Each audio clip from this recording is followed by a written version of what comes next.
Yes, ladies and gentlemen, welcome to Run of Play Podcast, ROP, where we discuss all things football, but from the perspective of our team, Arsenal, United, and today Chelsea. And as usual, we have our neutral guy as well.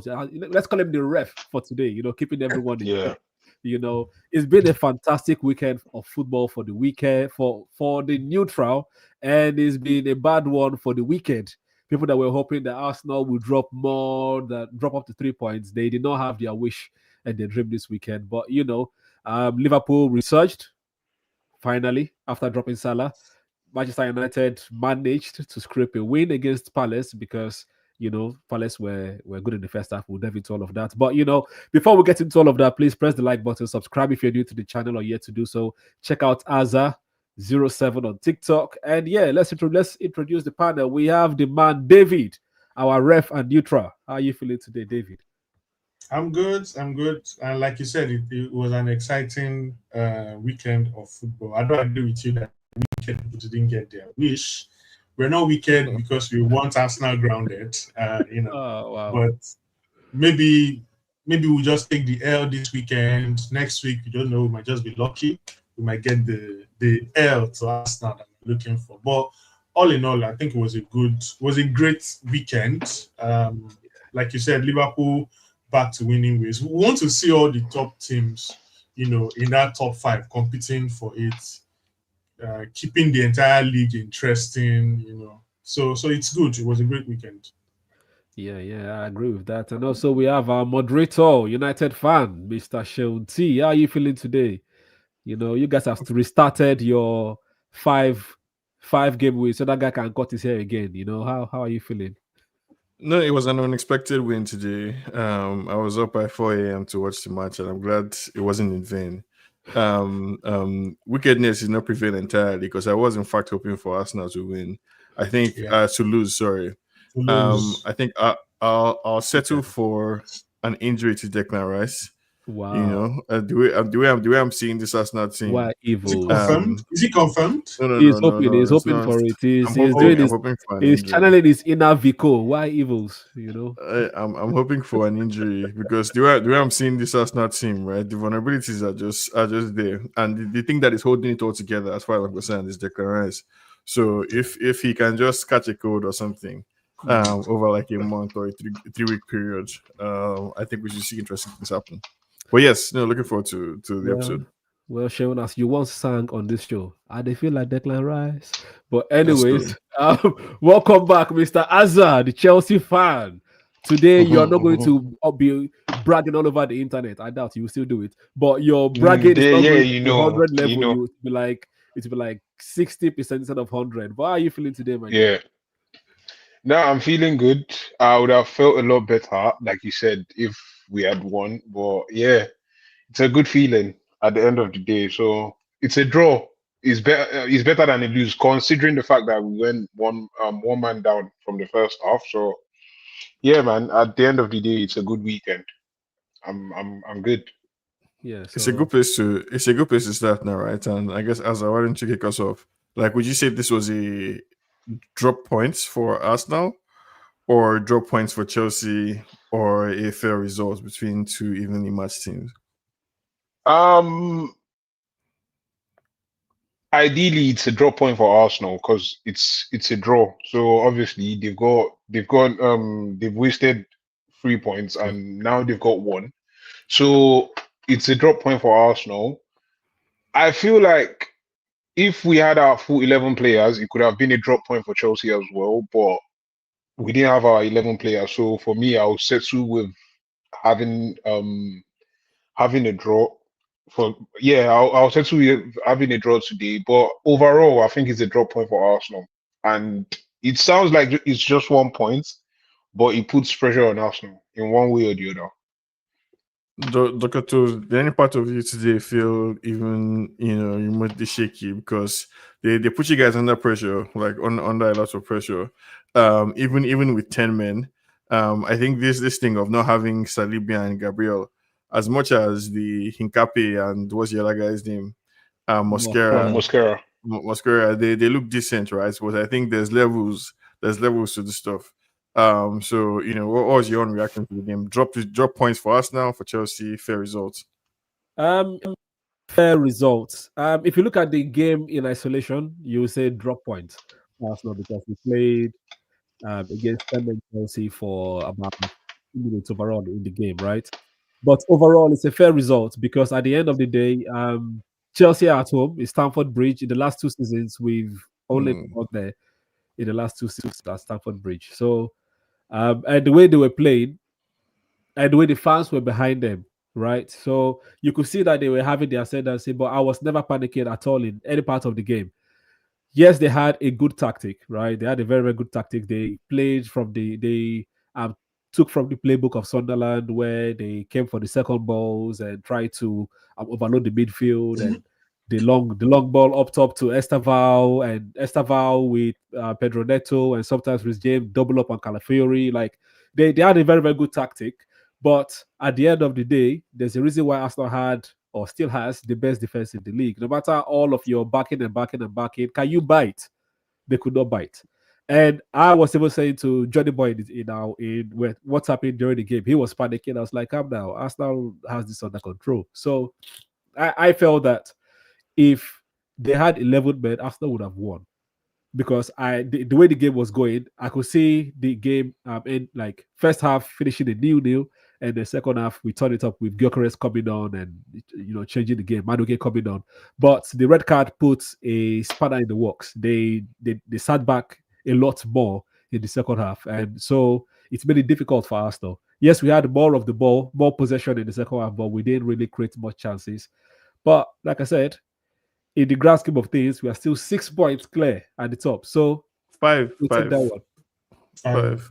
Oh yeah, six of over these people, them Chelsea and 5. Chelsea, okay, Yeah, but 5 points clear. Yeah. Yeah, I mean, David, that sounds quite counterintuitive to me. The idea that a red card to Chelsea made it difficult for Arsenal to play well. I mean, if I think No, that's as far as No. I understand. I understand what you say. Asa, wait. Okay. I'll let you come in because this is what it says counterintuitive. This is ironic as well, coming from a man who supports Manchester United that could not even equalize against 10-man Everton. But yes, no, Asa.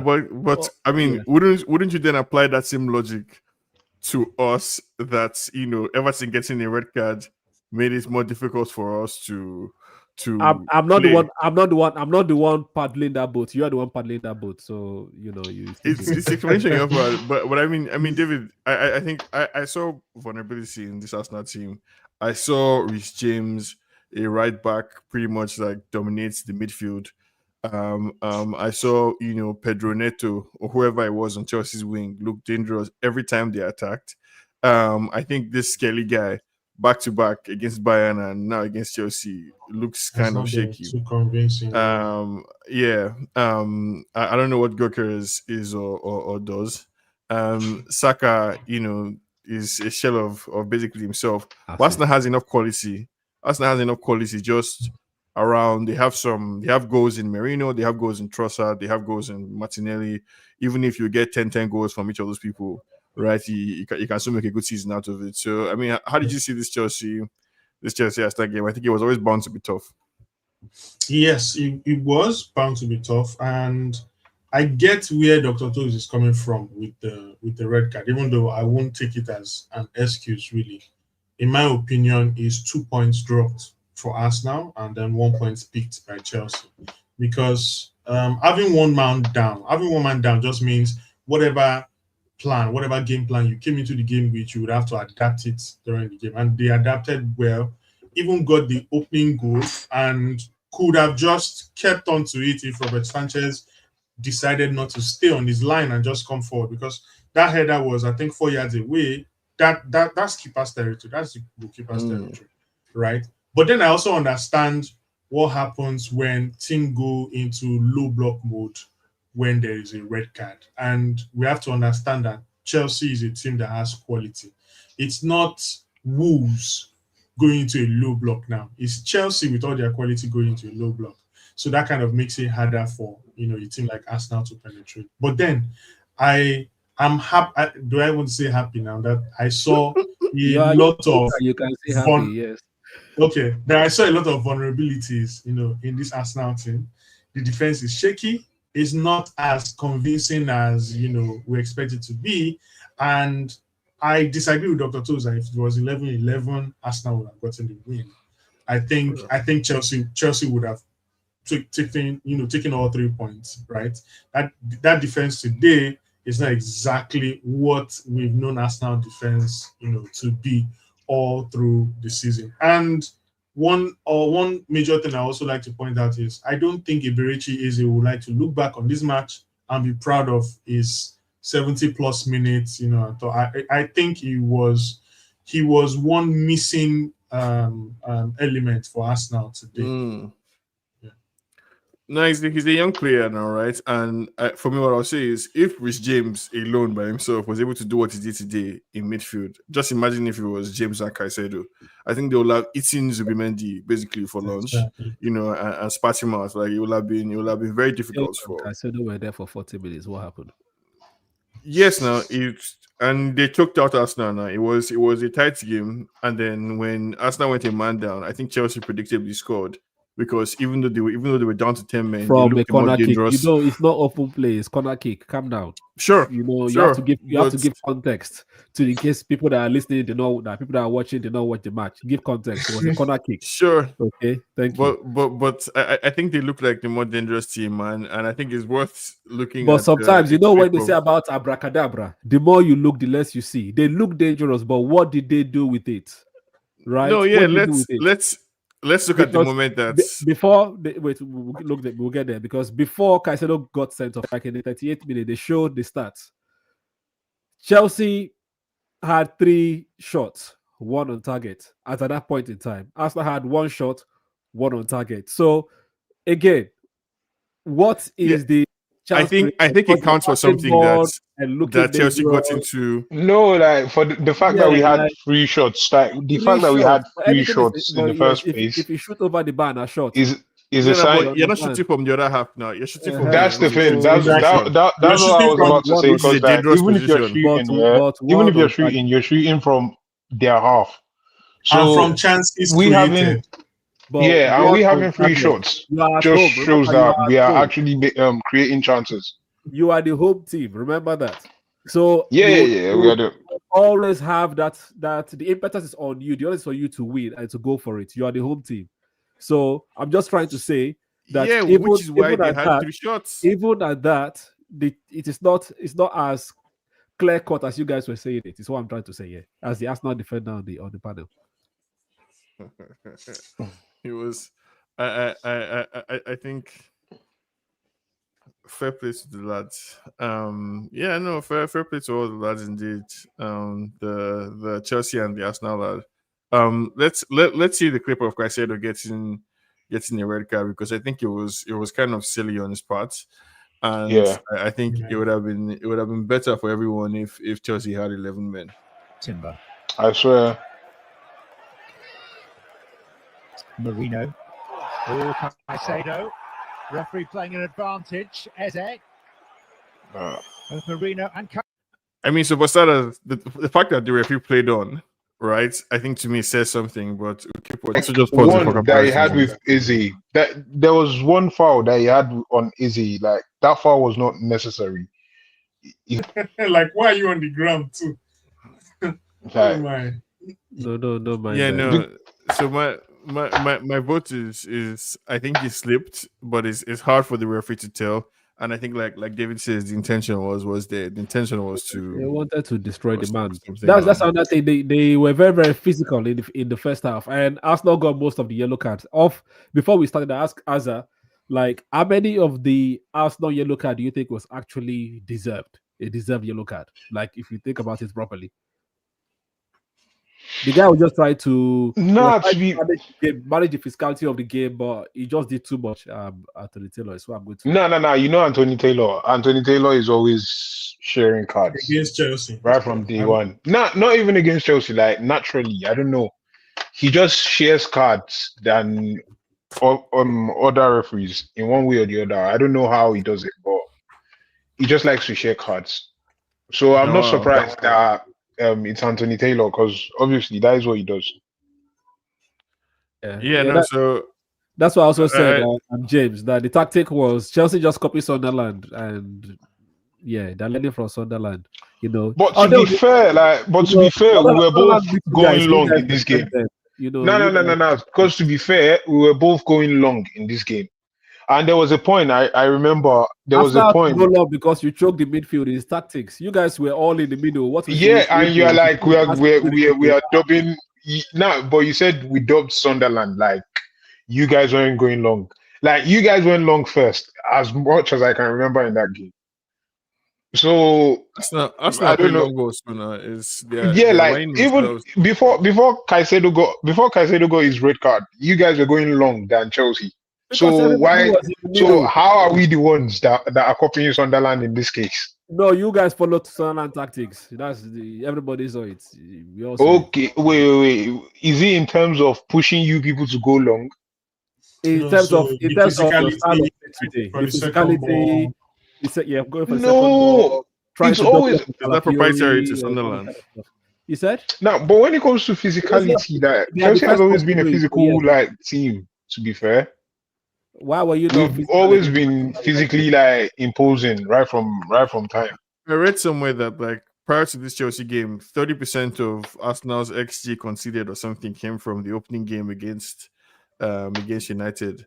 I think a huge chunk of What your is XG again? Expected no Expected goal. no goals. Expected. expected What goals was yes, against. okay, cool. No, All right. it's a measure of chance creation now. So both ways, whether like XGs that you create or that you concede. No, It's a no, measure of not a direct defensive measure. or attacking quality. And again, it tracks with the position in the league. But I mean, good Okay, on Chelsea today. Richarlison scored in the North London derby, right? But their XG was still 0.007, and they had a goal. So what's the XG then? It's No, just basically it's in this player is in this position. They should be shooting. That is what XG is. But no. that is not a Um, realistic thing because Arsenal, for example, just keep passing. When they're supposed to shoot, no. they pass. Right? Whereas Manchester Eventually, City, on the other hand, when they have a chance to shoot, they will take the shot. So it depends. you can on a single game to game, right? The XG and goals scored or conceded may deviate, but over a season, it will Yes, level out. you are talking about a single Yeah. game. Don't counter your own argument. You're talking about a single game. Please, United lost the game. So the SG did not matter. You lost 1-0. So let's leave all this No, season. no. Well, That's your only touching points. we're talking about what works against Okay. us now Okay. Since you want to from an attacking point of since you view. want to do clips, let's do clips. Let's do clips now. Let's play the YouTube game. Right. So United, you guys won today, right? Liverpool also won Yeah. today, right? If we look at overall managerial stuff, Amorim has maybe won 2 trophies in Portugal, right? Slot has also won Eredivisie and Premier League. So this season, who is the better coach in the Premier League, Slot or Amorim? I'm worried now without a doubt.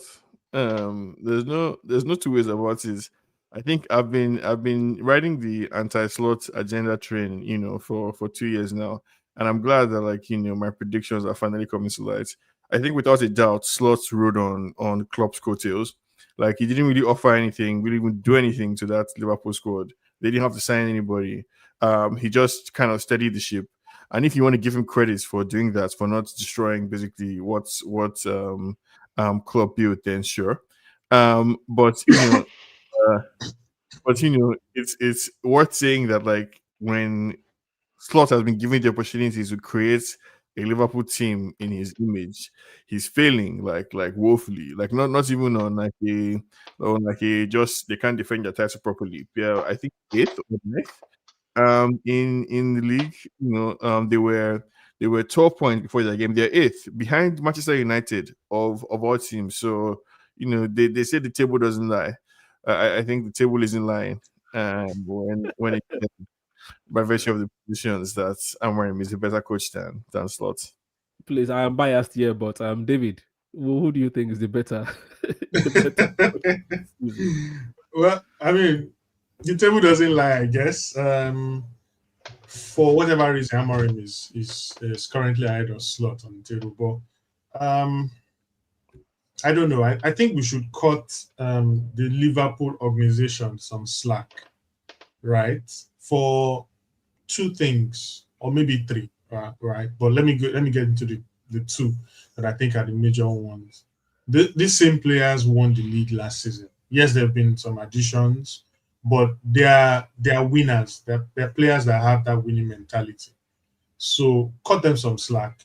It might just be a run of bad form, right? My second reason is they all experienced a loss just before the season started. A crucial member of that team, sadly passed, right? And this is someone you trained with 3-4 times a week, every week. You travel with, you share hotel rooms with. Some of them are neighbors. Some of them share domestic staff. They were at his wedding. Before before the tragic passing happened. So, cut them some slack. Based on that. That said, your job is to work as a manager, to manage the resources. And there's something that a lot of us have left aside when it comes to this managing thing. We just consider tactics. We've left the man management part. And man management is your psychology, your emotions, all of those things. But as a coach, you are able to see who is going to be able to give you the best, who is in the right mood, who is in the right frame of mind, who is in the right shape, who is not on form, and then bring in someone that can deliver. So on the basis of all of those things combined, right, Slot and Amorim should really just be put in the same sentence. I mean, they're on the same points today, aren't they? Let's forget that one of them is ahead of the other. Don't mind. That's why I want to say the devil doesn't lie. I was like, all right, cool. Goal difference, right? So I want to cut Liverpool some slack. At least this team has delivered a league title. They did that last season. Amorim hasn't done that yet in England, right? The point I'll give you, just David, right? Sorry, yeah, David. The reason why I think I can't, me personally, the reason why I can't cut Liverpool any slack. Maybe on the basis that they lost a teammate. Yeah, I can cut them a little, but overall, the reason why I can't cut them any slack is because the reason why they bought so many players, the reason why they bought so many players was to win again. Amorim bought so many players to build Manchester United to a level. That's the difference. They bought players for Slot to win it again. That's their difference. Yeah. Okay, the aim with Manchester United is okay. We've bought Cunha, we've bought Mbeumo, we've bought. Where can they lead us to? Obviously, they are going to improve our squad, but how well are they going to improve the squad? That's the question with Manchester United. But Liverpool, on the other hand, they are buying you players to win. They are not even trying to develop they are not developing anything with Liverpool. We want to win. So you bought 2 world-class strikers in one window. You bought a world-class midfielder in one window. You bought wing backs, and these were like problems that you people saw from last season that you said you was going to correct last season. Now you've done all these things and you're still not delivering. There's no slack, bro. Yeah, and if you want to be at that top table, you can't lose 6-7 games. As a big team, bro, 3-0, I think you are going to be there. Yeah, you can't never. They bought world-class strikers, though. However, I get where you're coming from. Wait. Sorry. When you said you don't agree with them having world-class strikers, okay, are you going to tell me? Are you going to tell me? So are you going to tell me? Can you count 6 strikers in the world now that are better than Isak? All over the world. Can you count 6? Even if I'm not able to count. No, David, count 6 first. It doesn't make him world class. Count 6 first. I don't understand what you're saying. He's not possible. World class. Wait, Isak is not world class. Why do you think Isak is not world class? How many seasons does he have in his entire career where he has more than double-digit goals? I think Isak finished last. I think the form that Isak finished last season, right? On paper, he should be starting That's for any on team in the world. form. That's form, not class. Yeah. That's No, form. so Isak Okay, when you got Isak stepped. I'll say Isak stepped into that class, in my opinion. Like he stepped yeah, into. that's what I want. That's what I wanted to say. You don't do that with performance of one season. You have Nah, to but this is not one consider- season though. This is like 2-3 seasons at Newcastle. No. Yes, but not To be 20 fair, goals. he's done it for more than a season at Newcastle. No. He only had one season So- with more than 20 goals. But that aside, what I want to Yeah. say is, even if a substantial part of the Liverpool team experienced a loss, the new players that came in, were not necessarily attached to the player that passed. So they shouldn't have those issues. Also, you understand? And that's where I went to another club. Huh? Right? He could easily have been so. Now just imagine that he went to a club in heaven. Yeah, like no. okay, let me give you a good example. That's a good example. Grief is different. I feel Grief is I'm different. just. If you go to another club, it's different, right? But I get where you're coming from, Azza, right? And I get why you don't want to cut them the slack. But I don't agree that they bought 2 world-class strikers. They bought 2 good strikers. They're not world-class strikers. Okay, right? okay. Let's say they bought 2 good strikers. But at the end of the day, why did they buy 2 good strikers? Okay, But and the again, the 2 quality strikers that they've got, they've got no reason not to be on top of that table. Yes, they have no reason not to be. They've got no reason not to be on top of that table. That's the only reason why Amorim would edge slots in a bit, because his expectation wasn't to be at the top of the table. He's closer to his expectation than Slot is. Okay. Right. Yeah. I mean, what has Slot done? My question is, what has Slot done? Let me tell you why Slot is better than Amorim this season. I'll just tell you why. apart from the point that James mentioned, about them losing and all of that stuff, and that's my point as well. Right. No, but Amorim is playing one game a week. Amorim is playing one game a week, right? Yeah. And he still cannot turn around the fortune of Manchester United.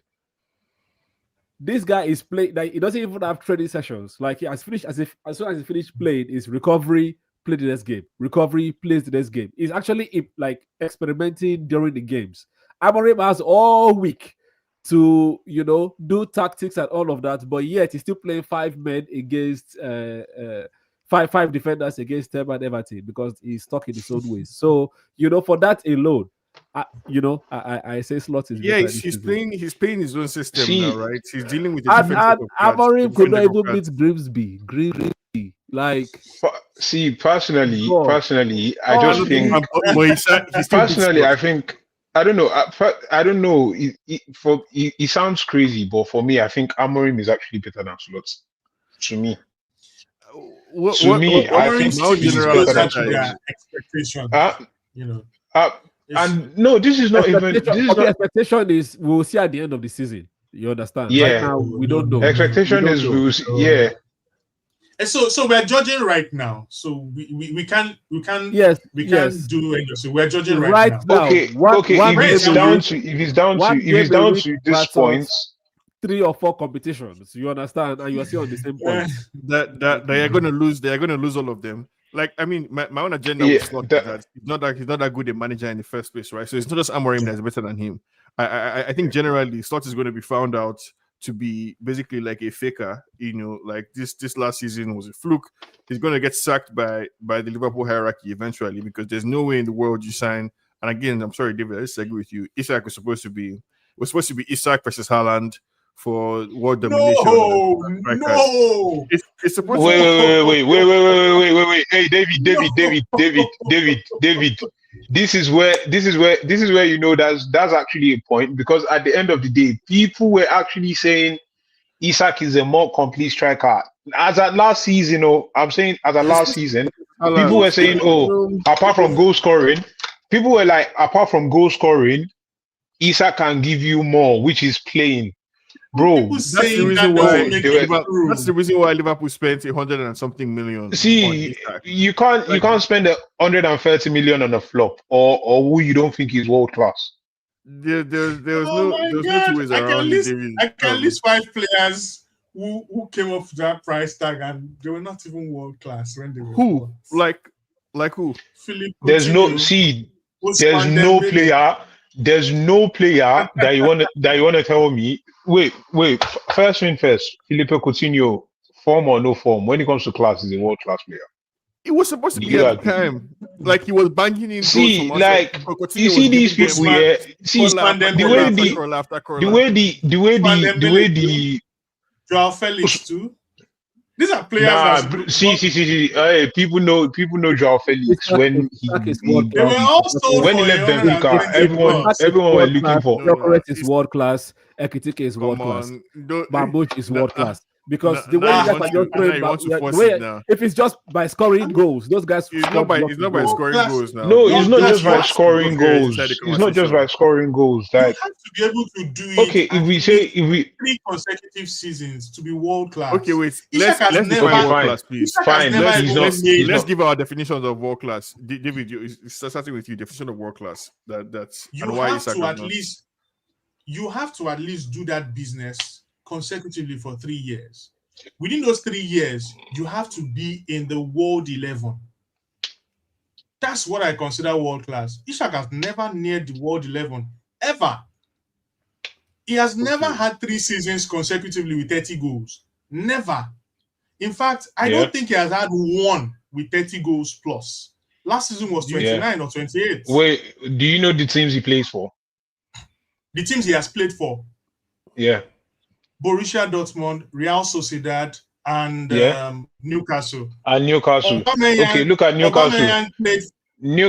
Calm down. Newcastle. Aubameyang played for Saint Etienne, played for Borussia Dortmund, played for Arsenal.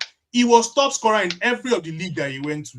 Wait, See, so was you- Aubameyang world you're class? saying I mean, Aubameyang is you guys is not world class. Aubameyang is world class. World class. Aubameyang is world class. So if you don't Which consider Aubameyang?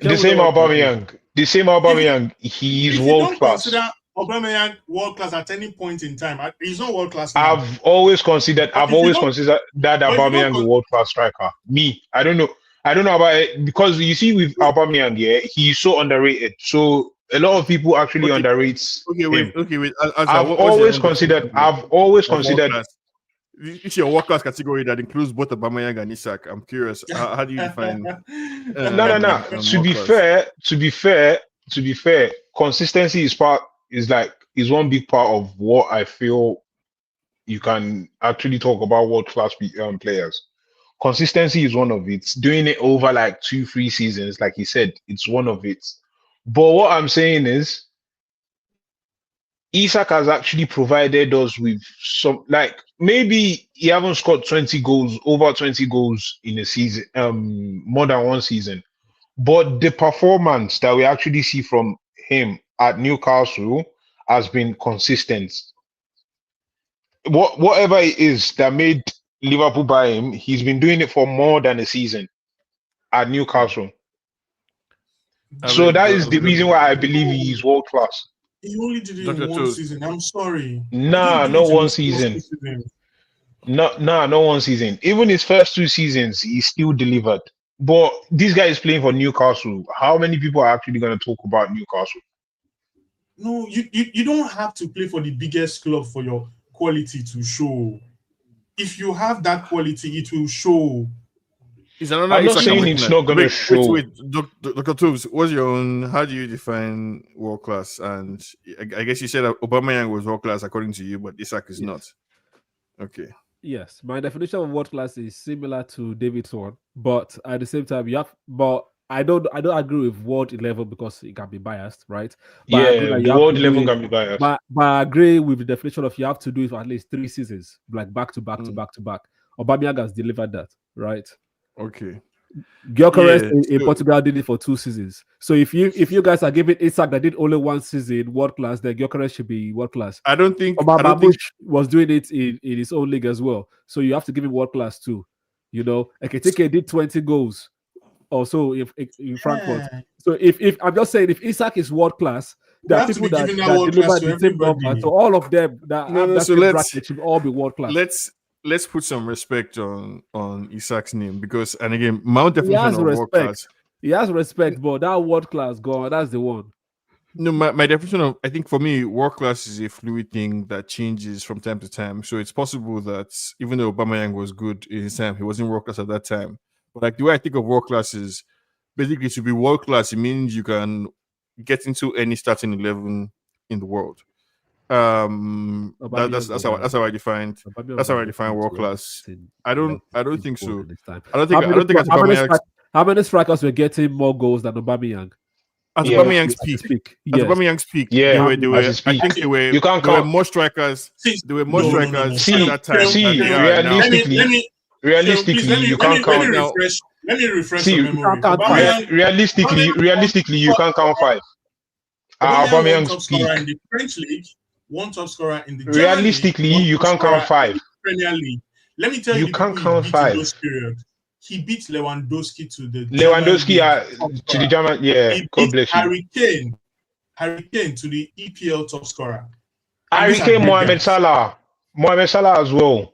No, I don't no. think Aubameyang had with like- Aubameyang shared with Salah and Mane. 3 of them. Yeah, I don't Yeah, think yeah, yeah, Aubameyang three of would them, have but they gotten- shared the I don't same think golden Aubameyang boots. would have benched Lewandowski in his team at the time, even though because Aubameyang was in a Dortmund team that was high performing, they scored a lot of goals. The same thing goes for Aubameyang and the people he was playing against in the Premier League. I don't think he would have gotten into City or even Spurs at the time, If he was unless he playing was for going to City, play. Nah. if he was playing for City, we banged lots of goals, guy. See, Aubameyang was a he's machine, going to though. score a lot He of would have goals. played in about- City. If he would have played in City, that the time he was at Arsenal, he would have played. Him and Lewandowski Right. were in the same You have team, oh. If Let him and us Lewandowski were in the agree same to- team, They were in the same team and was Yeah, getting they more were in the goals. same team. Right, Yeah. right. Yeah, I think they were in the same team for 1 I year or think 2 so. seasons. Right. It was But that was year, long he time. outscored But that him. same season, he But they were outscored they Lewandowski. were Yeah, they you were guys- they were in same. I know that you don't like and that same Arsenal because and I Aubameyang think played that for Arsenal, and you I give him that think respect, and I so think that that's same what it is. season and I think that same season Klopp was actually playing with the both of them at the same time. Yeah, I think he was playing like I'm not saying Aubameyang was not a good player, right? And I'm explaining like for me, I think it's unfair that it could be unfair. You could say it's unfair that in Aubameyang's time there were different other strikers there. But I for think me Isak he's world basically class. get into every single team. Like what the Isak that finished the season with Newcastle would have started in any team in the world at that time. Isak scored 23 goals last season, right? In the 2024-2025 season. In the league. In the league, I'm looking at Premier League websites. He scored 23 goals last season, 6 assists in 34 appearances. In the season before that, he scored I think 20 18. goals. No, 21, And- sorry. And you in said 20 you said appearances. this one is not world class. 21, That's- 23. that's- Keep going. You're comparing him with people basically who are scoring goals in Portugal. Wait, and wait. in the Call- Netherlands. Keep going. No, his first season in the league, he scored 10 in 22 appearances. Okay. Basically, which was basically like a 50, Huh? which is basically like a goal every other game. Return, but that's a ridiculous trajectory that Isak is on. And let's not forget that this is somebody who will spend 4 months Isak or is 3 world months injured. class. They don't even need to tell He you. will spend 3 months injured, come back and then play. Take 2 weeks to get up to speed again and start banging goals left to right. Yeah. I think it was That's Newcastle- why Newcastle. Sweden is in the playoff for the World Cup now. But this same Sweden have Gyökeres. Okay. No, I'm This just saying same that. Sweden, No, Gyökeres if you is their guys, striker. I'm just saying that if you guys say And this Isak is world class, this their recent okay, playoffs and yeah, all their recent playoffs. Can we Gyökeres talk has played about Palace? everything. I want to talk about Palace Man United, So- please. How are you feeling? Sure, we are going too far. sure We now, sure. have Sure. gone. I too think far. this United team, I guess like part of what people should expect is this kind of yo-yo performances where we beat Liverpool one day, lose to 10-man Everton, then beat Crystal Palace like the next. So I think that's for me a more reasonable and a more understandable position to be in than in the constant back-to-back L situation that we found ourselves last season, and that looked like it was about to repeat itself at some point this season. So I think Amorim for the phase that we're in, This is to be expected as long as we can continue phase. Phase 1 or phase 2? No, we're in phase 1 Now now. they're in phase 2. No, Because you've bought like new attackers. You've Yes. bought so now you're in phase 2. You've me, like Amorim has done one full that came window. through. The attackers that came through for us today Every were yard remnants of Ten Hag and a different every regime. yardstick you guys used against Arteta, I'm using, or all you guys manager. For Arteta, every season was a new phase. So you're not going to redefine it now. You guys, every new season. No, but this is one season now, right? No, Amorim it's started season. halfway through somebody else's No, season. it's not half. It's not halfway. It started in October. You guys don't change. It was only 2 months into the season. But it wasn't. But he didn't have a transfer window. Some coaches are going to be like they want to have some coaches want to have the transfer window and they want to have the preseason before. Like some coaches want to have a preseason and they want to have a transfer window for them to have a normal season. So what are we arguing about? I don't think Amorim had a normal season last season. It's phase 2.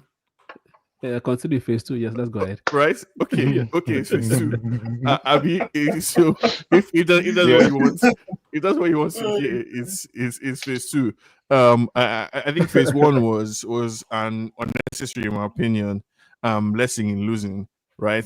Back to back last season, and I think the promise was that this season there will be some improvements, which we've seen, some inconsistency, which we're seeing as well. But inconsistency is supposed to be L's and W's, not complete L's. So I think we're in a decent position, an okay position. I think the team is showing that on their day they can stand up to anybody in the league, which we have. At points. Yeah, no. Again, the one game that I'm sure we're not going to lose is the next game against Arsenal. Right, that one, like whenever it is that it's coming, no problem. Can I ask you one question, please? After the Everton game, I'm sure you were very, very rattled. You may not have seen the your manager's post-match conference, but in that post-match conference, he said that he's feeling like last season all over again after he lost to Everton. What was your reaction to that? Yeah, your manager said that. Yeah, no, I think what he said, to paraphrase it more accurately, was that he's scared of returning to the feeling of last season, right? Not that he's feeling you can't say you're paraphrasing and you paraphrase accurately, but yes. No, to paraphrase more accurately now, right? So he's scared of returning to the feeling of last season, which is a valid point. And it's a fascinating thing about football, which I'm sure like we're seeing in the case of like Liverpool, we're seeing with Tottenham, that the vibes are really important, right? Like the vibes and the kind of luck that you have as a team. So, you have this United team where against Forest and against Spurs, we had 2 minutes of madness. Like literally, we're playing okay. We look like we're going to run away with a 1-0 win. And then a 2 minute kind of like madness happens and we concede 2 goals and all of a sudden the team looks very shaky. And then we saw something similar with Everton. So there was this last season, there was this feeling where it just felt like we couldn't win. Like there were no victories coming from anywhere. And that's what Amorim is saying. Personally, I think Amorim is too emotional for my liking. Good. I don't like how transparent he is with his feelings. Like all the time. I don't think he's a good example for the players. For the manager to be so reactive. I was concerned. I didn't think we could win today, to be honest. So I'm glad that we did, and I didn't see how we're going to win or where it was going to come from. Because if you had predicted, anybody who bets on Joshua Zirkzee or Mason Mount scoring goals today is going to be a rich man, because I'm sure the odds on either very high. Would have been very high. So like more power to them, and that's what, to an extent, that's what you would hope and expect from a team. We do have quality players. Like Zirkzee was a bright youngster in Italy before he came, and before he looked like United were going to kill. Yeah, before United looked like United are going to kill his career. Mason Mount is a quality player. He's a quality squad player, and a Champions League winner. Champions League winner, right? I think the only thing that like is just even more and more clear is we need a midfielder in January, by hook or by crook. How they want to do it, I don't know. But this Casemiro and Bruno Fernandes midfield experiment has to stop. Like I think you guys are just going to like maybe double down on Baleba or just keep waiting till you actually get him next summer. That's what I think might happen. I'm greedy. I want that Anderson Watson midfield Oh my combination. God. Basically, Oh my is God. what we need. You see that We need Watson, to. that He's a that baller. Watson. I don't know why no big team has snatched him just yet. And especially like teams like Arsenal, like Chelsea, that likes to play possession football. If you have someone like that Watson that knows how to play one touch, two touches, like very well, he's actually gonna help a team. A team like Arsenal or Chelsea. But I don't know. I don't know why one big team haven't snatched him though.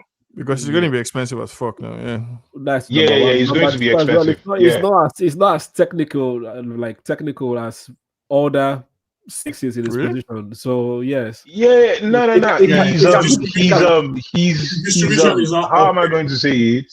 Yeah. No. I think his distribution is good in terms of he's not It's just he's decent at a best short pass, distribution. like he's a short pass kind of CDM, a short passing That's kind not of CDM. distribution. That's not distribution for a midfielder. So wait. Okay, how was this guy distributing when he was at Barcelona? Busquets. How many long passes did you see? He could do long. Could do diagonal. Don't get me wrong. Well, it wasn't his game. Watson could go long as well. Pass wasn't his game. How many times? So how many times do you see? Okay, say for example, you can't see. Distribution wasn't Busquets' game. It was the fact that you could not press him. That was his game. Yeah? That was his game. Distribution was mainly his game. The reason why you could not press Busquets. That was the game. Let me say one thing. Okay. Someone being press resistant is a personal quality. Like that's his technical ability. But I'm saying the main reason why this guy is there, like Busquets is there, was just to keep things simple and just keep game ticking. Just by playing short passes, recycling, short passing, recycling, short passing. Yeah, but that recycling, Watson is not as good at the recycling as other players in the top teams in this position. Yeah, that's why it's not top tier. And to be honest, he's been getting found out this season. So yes, you see, they've been playing with Hughes more. They've been playing with Hughes more over him. He's been getting found out this season. So, if you want to play physical game, yes, and Watson is your guy. But if you want to do normal energy, box to box, is your guy. Yeah. So wait, who's that? Watson. Yes. Watson. Yeah. Yeah, let's segue to that team in Manchester that is having a mixed season. Man City were able to win Leeds. Leeds always put on a good show. Always an exciting team to watch. Dangerous team in some regards.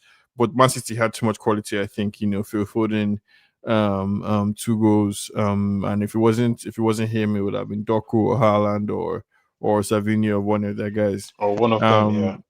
Yeah, one of their boys. I mean, David, let's start with you. What do you make of City's win? Shaky bomb time, I think, for them, but they're just quietly, trudging along. Yeah, 2 sides to my own opinion on City is they are still not as convincing as they should be with all the quality that they have. But the other side of it is the scary side of City. They had this thing going for them when they were, trouncing everybody, which was that one player picks up form at one point of the season and delivers and gets them the 3 points maybe in like 3-4 games. Another player picks up form when the last player who was giving them the wins has, kind of gone to dust. And it kind of seemed like what happened in the Leeds game where Haaland had another shutout and from nowhere, Foden, who has not really been so great, who has been picking up maybe in the last 2-3 games, came up and then, helped them. So it's when you're looking at them, it's even also mixed. So you're wondering, are they back to that City of old where somebody will always step in every time? But at the same time, you then look at the performance and you look at how you lead a game 2-0 that early, you throw it away. I don't know. It's just mixed reaction. They are shaky, but then again, they are giving you vibes of City of old where somebody else would, just show their quality and get them over the line. So it's mixed I mean, feeling for me. I think that means that if they're going to lose, it will probably be to, or when, if such they lose, it will be to one of the other bigger teams who can match them or something by luck. They will beat everybody they're supposed to beat. It's probably what it looks like. Because for Toes, you guys are 5 points, a whole 5 points, clear of second place. Depending on who you ask, people have been there before. Greater points have been dropped, a greater number of points basically have been dropped by better teams, I would say. But 5 points, City is the one behind you. They can't even comfortably beat Leeds. Are you concerned, worried at all? Maybe in a different stream, you tell me who are these better teams that you speak of, because Manchester United under Fergie, I think have dropped a 9 points. I think I've dropped a 9 or 11 point lead. Yes, on Fergie. At other point in time. Please, so that's why I said better teams. Yeah, no. Have dropped more points. United now, you understand, they're in the same vein as Brentford. So let's put that to the side. Yes. So we're talking about the team at the point in time. Okay. All Fergie's United teams are better than whichever version of Arsenal this is. Let's go back to that's fine. I understand. Right. Better teams have dropped more points. It's a fact. But no problem. Yeah, so I was just going to say, if Johnny Boy was here, we'll repeat exactly the same thing that I would say now. Like, we've seen this before. I think David has hinted as well, where at this stage of the season, they are just doing what they're doing right now, and they peak from like January onwards. So I'm just going to say, City are still, as I predicted, still the most potent threat to Arsenal this season. And I was hoping they were going to drop some points or lose that game yesterday, but they didn't. So I guess I'll be praying the game for next weekend. Is what I'm going to say. But City are always a threat, and they'll remain a threat, because last season they won one game in 13, they finished third.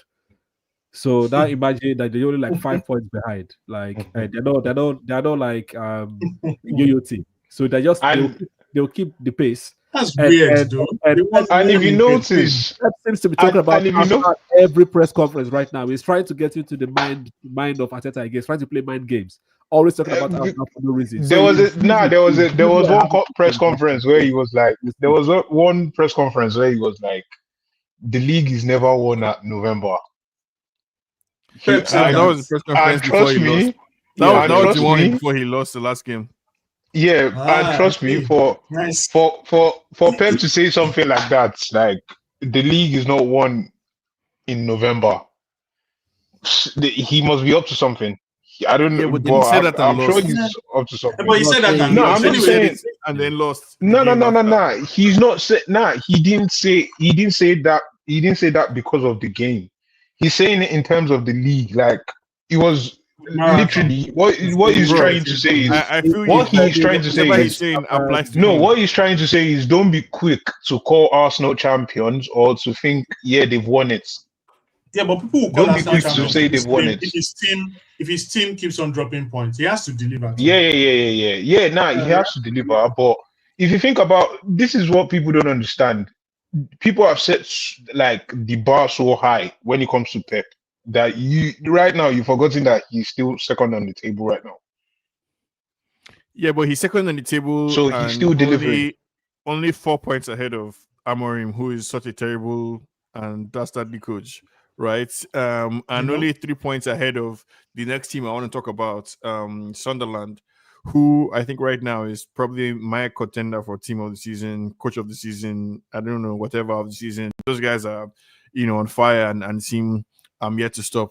They are 8 points behind our would-be champion, so they are not far off from. How many points above United? Sorry, since you're looking at the table. 1 point. Okay, just wanted to yes, because we are also just 9 points behind Arsenal, right? Which is 3 games. Can Arsenal lose 3 games? 3 wins. Oh, true. 3 wins. Yeah, it's true. 3 wins, three losses, a couple of draws here and there. It is what it is. But I mean, Tokatov's immediate reactions to Sunderland as a team, what they're able to achieve so far this season. No, they are doing well. They are doing well. It'd be nice for those kind of teams to finish high up in the table because usually, even last season, every team that came up went back down. So Yeah, once in a for while, 2 seasons in a you row. 2 seasons in a yeah. row. So once in a while, it's good to see that some team will take it serious. They spent well in the summer. They bought experience. They didn't just go out and just buy Mm. numbers. And their coach seems to be playing very, very well, getting points. Their home is kind of like a fortress at the minute. So, fair play to them. Yeah. Long may it continue. I mean, it would be nice if they finish above United at the end of the season, but we'll see how that goes. So That was it. I mean, David, are you looking for? I mean, these are the things that make the Premier League, the Premier League, right? What But it is, with yeah. reference Yeah. to Sunderland, yeah. you know. Yeah, so the team that is considered an underdog, going on a stretch, giving us good results back to back. I really wish them well. I wish them great things. Just that, like you said, I think about 4 weeks Mm. back, it's sustaining it and maintaining it that is usually the problem. After doing it for one season, big teams come, tear them apart, and then we might be back here doing a Leicester in the next 3 seasons. But I wish them Yeah. all the best. They're doing well now, and I hope they can maybe make Europe, maybe Conference League. It will be something good for their efforts. I Yeah. like when you do transfer business well, and you do it so well that your backroom staff also does their own well. So it's like, top management doing their job very well, and Mm. then the on-field management doing their job very well. I like that to come together, And and players then turning up too. and players still turning up. Yeah. So Yeah. I like for those type of good stories to have a happy ending, to get rewarded with something, right? Get the conference league places, but it's not always a fairy tale. They might be doing well now, and then they go on a run of 1 in 13 like City. And then So we're talking so about relegation battle. if you guys had lost today, you would have been just 1 point ahead of Sunderland. Like, how would you feel if they finish ahead of Maresca? Sunderland beat them as well, by the way. So yes. As Yeah. Sunderland Sunderland. they beat you guys. How would you feel if they Yeah. finish ahead of Maresca? He defeat. It's always a bad feeling if you finish ahead of if a small team finishes ahead of Chelsea. It's always a bad feeling. So the feeling is not a good feeling. Wait But now, but 2 billion I think can buy 2 this is billion can what buy this is the what this whole is of what the this whole is of what I'm trying. Sunderland, This is like the what city. I'm saying. Okay, people are like 2 billion, 2 billion, 2 billion. Yeah, this is what people don't understand. You need to understand that out of that 2 billion, Plus and minus, plus minus. plus and minus is only probably like 150 or 200 that was spent for Maresca himself Ah, out of I that don't 2 understand. billion. I don't understand what we're talking about. No. You said with the fact that we spent 2 billion, and people are always quick to talk about, oh, Chelsea has spent money. You need All to right, if they understand the give you fact that if they give you two it's billion not Maresca calculator that or one spent million this money. calculator, one plus What? one is equals to two now. Can you use the Compare. tools that you have Okay, been given? this this is what I'm trying to say is let's put this thing in the normal context. I'm not saying Chelsea haven't spent 2 billion. Fine, we've spent 2 billion. But what I'm saying is this with the 2 billion that we've spent, there's no consistency because we haven't spent that 2 billion on one manager. No, I So, don't agree and to with be you fair, on that. it's crazy. It's crazy to spend 2 billion on one manager. It's not even possible. But what I'm saying is, realistically, Pep? Maresca himself haven't really spent at Chelsea. No. I see. Sorry, Asa. See, Okay, Pep has spent yeah, nearly that same amount, right? But what he did what? was to blend Yeah, around I'm 2 billion listening. I'm too now. listening. Now, I'm what he listening. did was to blend the talent he met. I mean, KDB he met at the club. Didn't he meet? I Yeah, think he met Silva at the club. He blended the yeah. talent that he met at the club with the ones he Mm. bought, and he won things. So I don't Okay, see 2 billion is 2 billion. Maresca blended the talent he met and he won something. Mhm. Okay. Oh, okay. So Okay. what are we saying? What did you win, please? Maresca won 2 trophies. He won the Club World Cup and he won a Conference League with what he met there. So we're talking about the Premier League now. So he has delivered. And you're 1 point ahead of the team that didn't spend 2 billion. What I'm saying is, okay, that 2 billion, we didn't spend that 2 billion in one window. That is one.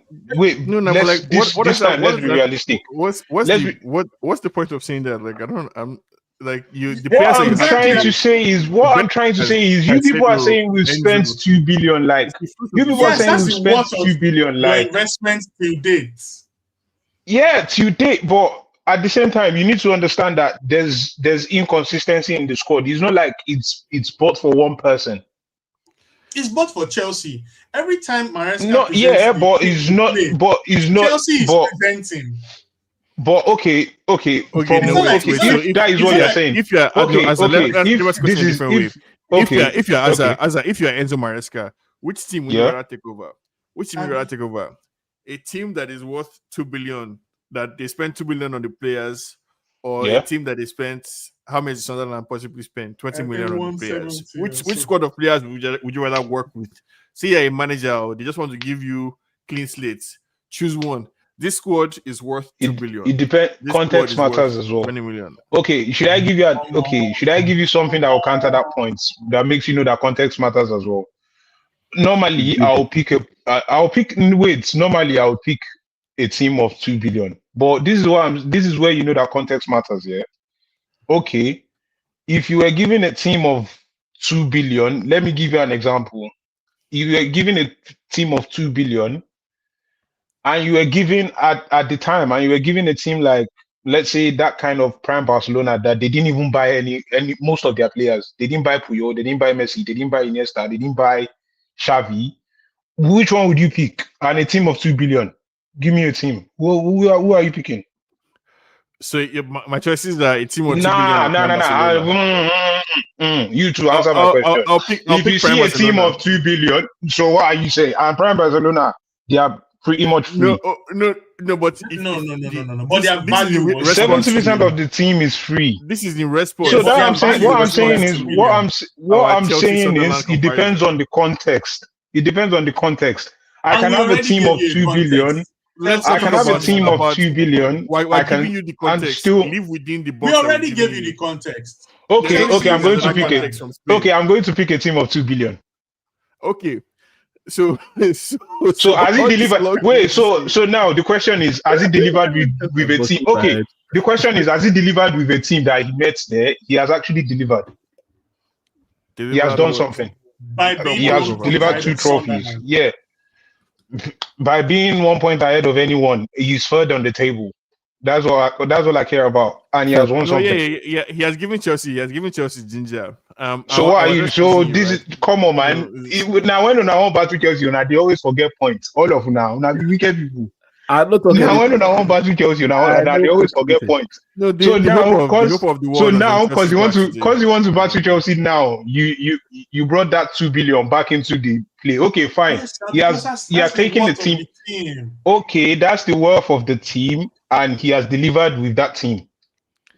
Yeah, I mean, I don't know if I'd rather be Mr. 2 billion and some trophies, or Mr. 6 years, no trophy. So, okay, what one do you prefer? 2 billion, 2 trophies, 6 years, no trophy? I don't know which one. That's why I said everything depends on context. I know the one I would not pick. I know the one I would not pick. This is why everything depends on context. But we don't want to say the truth when it's time to say the truth. I would not pick. I would not pick the one that spent 2 billion and he's 7. Yes. and what? Okay, right now we are third on the table. No, not you. I said there's another team. There's another team in Manchester that spent 2 billion. 2 billion. That is also 1 point above them. So I don't know. that one. Okay. Yes. Let's not go with slots. When did we spend 2 billion? No, this is what people like. What I'm saying is, this is what I actually want to address with that 2 billion that people used to say. Yeah, fine. Chelsea spends 2 billion, but we spent 2 billion on like 4 managers, not just Maresca. Yes, credible Yes, argument. I agree with Okay, you. wait, The same let's argument for United Because too. It's the same because argument for when wait. We the same. because Let's.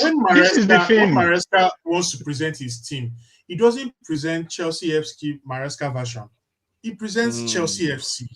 Okay, Chelsea Mm. FC. Okay, if it is Chelsea FC, what I'm saying is, out of that, okay, let's be realistic. Out of that 2 billion, how much have they spent for Maresca himself? Bro, let's be realistic here. Forget about 2 billion. If How if much is if Maresca's amount in that if 2 we are billion?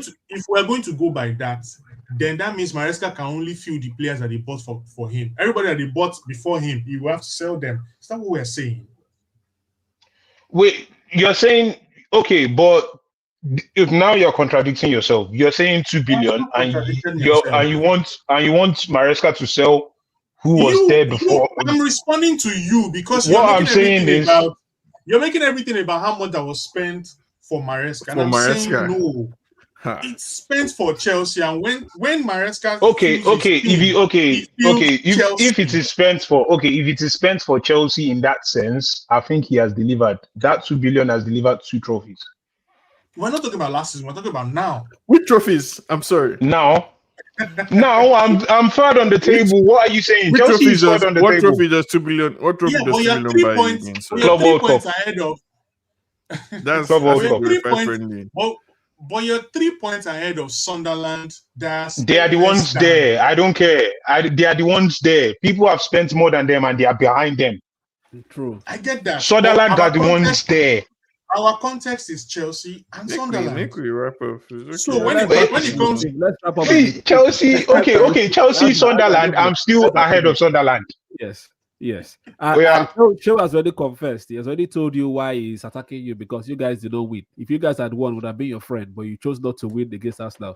So See, when it comes to agenda, I know all of them. When they want to face Chelsea with all this agenda, okay, now Chelsea are still ahead of that same Sunderland that you're saying. yes, but the Chelsea squad is worth 2 billion. So the 2 billion, the Sunderland squad is worth 200 that means million. the two. So you're telling us that 3 points is worth 1.8 billion. That's what you just told us. I don't care.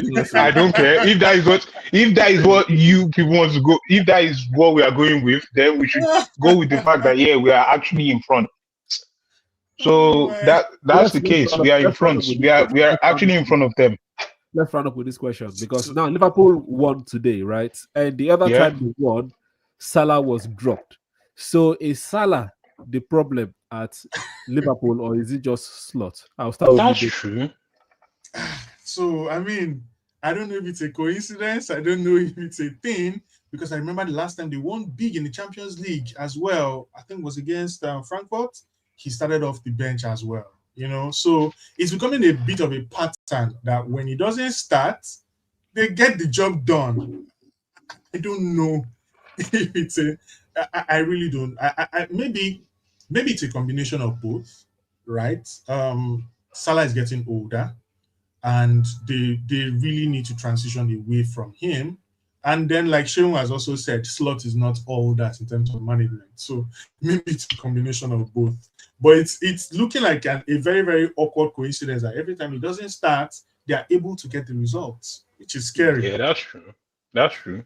It's an awkward coincidence, to be fair, because obviously it's the fact he wasn't there and they won. But at the same time, I don't think it's down to him not being there. I just feel like it's a thing where they're just lucky, but he wasn't there, so he's the scapegoat that people can actually point out to. But I think it's down to slots not being all that, to be fair. Yeah. Nah, he's down to slots not and being bearing in there. mind the West Ham team that they beat was down to 10 men. Yeah. So it's down to his slots not being up there. But they already scored one goal, and let's give them grace. They already scored one goal at that point. David, don't hate too much. I think if Liverpool and Salah know what's good for them, they should sell Salah in January. I think Salah I think they should start thinking about live after Salah. And again, the way slots is like slot style of play. He's actually going to need Salah defending, but Salah is not someone defending.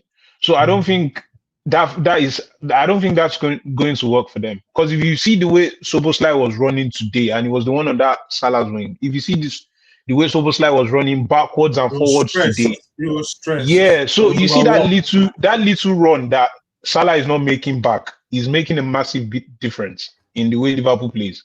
It's making a massive difference. So I think in one way or the other, Salah might actually be a problem. His defending might actually be a problem. Let me put it that way, because I think his attacking output, you can't. Salah or not, Salah or no Salah, I think Liverpool lose the next time they play a tough team. Like whoever it is that they're playing, if it's a tough team anywhere in the top 6 or something, they're gonna lose. Yeah. But I still think Salah needs to go because there needs to be room for the other guys in the team to breathe, basically. And Salah is the kind of person where it's kind of like a Ronaldo vibe where nobody can tell him anything in that Liverpool team because he's Salah. So you just need for everybody else to. Yeah, he's been there and done that. So for the air to just relax, so everybody goes to breathe. Just excuse him from the compound. Yeah, and again, I think him being dropped today is just a preparation of that AFCON. Yeah, because obviously Egypt's coach wants Egypt to start training for AFCON earlier. So they were meant to start training December 7, but their coach wants them to start earlier, which is going to be December 1, tomorrow. So that can actually be a preparation as well. That for AFCON. So Salah being dropped, it might be for AFCON, to be fair. Fair enough. Fair enough. Fair enough. Sorry, before you go, Sheo, if you say it should be sold in January, and then it's going for AFCON soon, so are you saying we've seen Salah in his last game for Liverpool? Wow, that's yeah. I didn't think about that, but I think they'll probably want to give him like a send-off type of thing. Good send-off, yeah. Like a good send-off, something. Make himself score a few goals as part of the send-off. But yeah, he's done. He's done at Liverpool. He doesn't have the energy, the pace to cover ground. I think as I was describing, and just that extra like luck and sharpness, is just not there. And I think that kind of thing, it dampens the morale of everybody else because it's obvious, it's clear that this guy is not playing well, but nobody can see anything because it's Salah. So the easiest thing to do is to just get him out of the team, because if you bench Salah, that becomes a story. Like every time Salah is not playing, becomes a story. And if you win, okay, but if it doesn't go your way, that's going to be the story. And so as a manager, you can't have that basically in your team. It's always just better to get rid of the problem. So yeah. Well, yeah. So on that lovely note, guys, please, I know you guys have enjoyed the show. Please press the like button and like subscribe to the channel, and also check out Azza. Subscribe to Azza on TikTok. He's doing mad things as well. Repping Chelsea and Nigeria as well. But yeah, so it's been a fantastic show. It's been Run of Play podcast. Big up to Cheryl, big up to David, big up to Azza, big up to Johnny Boy as well, and Judah are not here, but obviously we'll see them next week. Until next time, people, stay safe, man. Peace. Yeah.